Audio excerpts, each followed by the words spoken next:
সাহস কোথা থেকে পাই আমি জিজ্ঞাসা করি।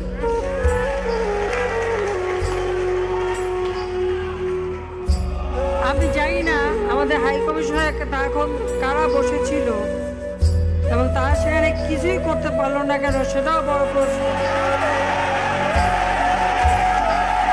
আর আমি আমার প্রবাসী যারা বাঙালি, না আমার প্রবাসী বাঙালিদের আমি বলবো যে যারা এই ঘটনাগুলি ঘটিয়েছে তারা চলাফেরা করে না, তাদের দেখেন না।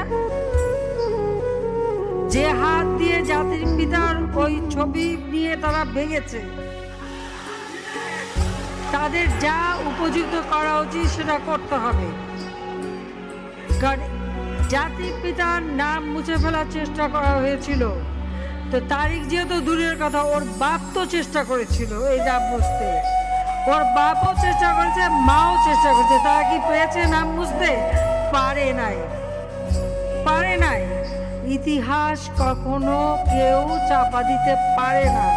আর জাতির পিতা তার 7 মাসে ভাষণে বলে গেছে যে বাঙালিকে কেউ দাবায় রাখতে পারবে না, পারে নাই দাবায় রাখতে।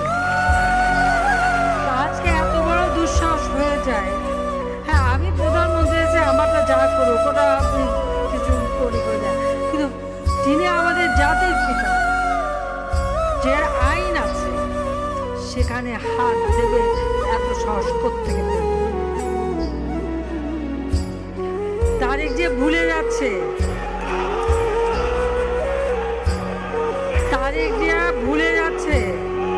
যে তার মা দুর্নীতি করে জেলে গেছে,